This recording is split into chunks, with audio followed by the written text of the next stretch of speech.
আমি AB Siddique Mintu, senior যুগ্ম আহ্বায়ক উল্লাপাড়া পৌর যুবদল। আমি গতকালকে এই মিলকার হোসেন নামে একটা নিউজ থেকে আমি জানতে পারলাম যে স্বৈরাচারের দোষক সাবেক এমপি তানভীর ইমামের পিএস সলভ ইউনিয়ন পরিষদের চেয়ারম্যান শওকত ওসমান একটা অভিযোগ দায়ের করে এবং ফেসবুক থেকে মিলকান হোসেন থেকে আমার নাম জড়িয়ে ভিত্তিহীন ভিডিও প্রকাশ করে, যা আমার এবং বাংলাদেশ জাতীয়তাবাদী দল বিএনপির সুনাম নষ্ট করছে। আপনারা অতীতেও ন্যায় এবং সামাজিক এবং মানবিক কাজের সাথে সর্বক্ষণ নিয়োজিত ছিলাম এবং আপনারা আরও অবগত হবেন যে ৫ নং ওয়ার্ডের কাউন্সিলর পদপ্রার্থী হওয়াতে একটি স্বার্থান্বেষী মহল প্রতিহিংসামূলক আমার বিরুদ্ধে এবং আমার দলীয় সুনাম নষ্ট করার জন্য অপপ্রচার চালিয়ে যাচ্ছে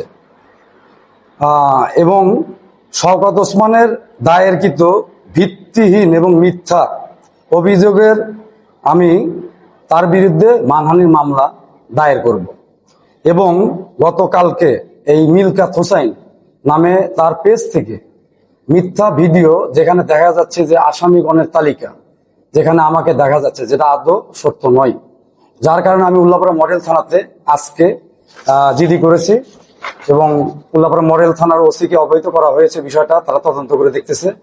এবং আমি যখন সামাজিক কর্মকাণ্ড বিগত 5ই আগস্টের পরবর্তী সময় আপনারা অবগত আছেন, এই 5 তারিখ থেকে শুরু করে এবং 12-13 তারিখ পর্যন্ত আমি নিজের অর্থ ব্যয় করে আমাদের সনাতন ধর্মাবলম্বী যারা ছিল তাদের পাশে আমি দাঁড়িয়েছি এবং আমার 4-4টা ব্যবসায়িক প্রতিষ্ঠান আছে, যেখানে Hanu semi auto rice mill, Ullapara IT communication, Ma auto, Ullapara helmet gallery এবং হানু এন্টারপ্রাইজ। আমি দীর্ঘ সময় সুনামের সাথে আমি ব্যবসার সাথে জড়িত এবং রাজনৈতিকভাবে আমি একটি দল, জাতীয়তাবাদী দল উল্লাপাড়া পৌর যুব দলের সিনিয়র যুগ্ম আহ্বায়ক, যেখানে আমার সাথে এবং দলেরও স্বার্থ কিছু জড়িত আছে।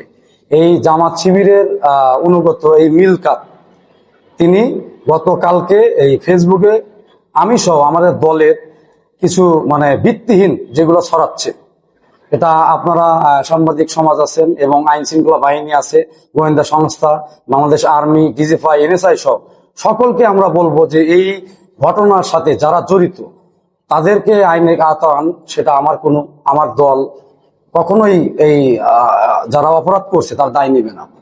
এবং আরো আমি স্পষ্ট ভাষায় বলতে চাই যে এই ঘটনার সাথে সহ 5 তারিখ থেকে পরবর্তী সময় আজ পর্যন্ত উল্লাপাড়াতে যত অনাকাঙ্ক্ষিত ঘটনা বা চাঁদাবাজি বা নৈরাজ্য কোনো একটা ঘটনার সাথে আমি এবি সিদ্দিক মিন্টু যদি বিন্দু পরিমাণ আপনারা ইনভলভ পান, তো যদি পান আইনত যে হয় সেটা আমি নেব। এবং আমি আরো কথা দিচ্ছি, এরকম কোনো ঘটনার সাথে আমি জড়িত হই, আমি কখনোই আমার দলের বদনাম হোক সেটা আমি চাবো না এবং আমি সে দলেও থাকবো না।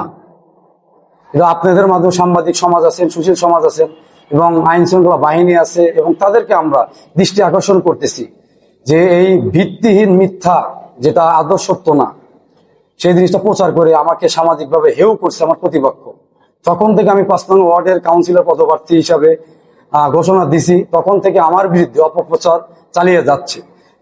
আপনারা আরো অবগত আছেন, বিগত সময় স্বৈরাচারের সময় আমি 4 বার জেলে ছিলাম, প্রায় 21টার মামলা অধিক আমার জীবন দিয়ে ঘটে গেছে, আমাদের নির্যাতন, আমার ব্যবসায়িক করে অনেক কিছু আমি হারাইছি। তবু আমি দলের বদনাম হোক এরকম আমি চাই না। এবং আপনারা আরো অবগত আছেন যে বিগত সময়ে দলের সুনামের জন্য আমি সামাজিক কর্মকাণ্ড, মানুষের পাশে তাদের সাহায্য সহযোগিতা আমি করে যাচ্ছি এবং আগামীতেও করে যাব। তো আপনাদের কাছে বিশেষভাবে অনুরোধ থাকবে, বাংলাদেশ গোয়েন্দা সংস্থা এবং বাংলাদেশ সেনাবাহিনী, উল্লাপাড়া মডেল থানাকে আমি বলবো যে আপনারা সঠিক ঘটনাটা, যেটা ঘটনা ঘটেছে, আপনারা পুঙ্খানুভাবে তদন্ত করে যারা দোষী তাদেরকে আপনারা শাস্তি নিশ্চিত করবেন। আমি কখনোই এরকম কোনো কর্মকাণ্ডের সাথে আদৌ কখনো জড়িত ছিলাম না, ভবিষ্যতে থাকার প্রশ্নই আসে না। নেতা কর্মী সহ আমাকে হেয় প্রতিপন্ন করার জন্য ফেসবুকে প্রচারণা চালাচ্ছে, যার কারণে আমি উল্লাপাড়া মডেল থানায় তার নামে উল্লাপাড়া মডেল থানাতে আমি তার বিরুদ্ধে অভিযোগ।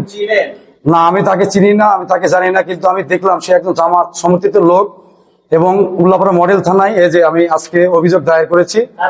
তার নামে মিলকাত হোসেন নামে যে ফেসবুকে প্রচার করেছে। এবং আমি যেটুকু জানি তার বাসাটা হলো মনোহারা বালসাবাড়িতে। তার বাসা হলো এই যেটা আমি জানতে পারছি এবং তথ্য নিয়ে, তার নাম মিলকাত হোসেন, পিতার নাম মহসিন হুজুর, বাড়ি বড় মনোহারা, উল্লাপাড়া সিরাজগঞ্জ। আমার দল এবং আমাকে নিয়ে অনেক খারাপ কন্টেন্ট ভিডিও ফেসবুকে আপলোড করে সামাজিকভাবে এবং আমার দলের সুনাম বিনষ্ট করতেছে। তার সর্বোচ্চ শাস্তি আমি চাই। আর কারো কোনো প্রশ্ন?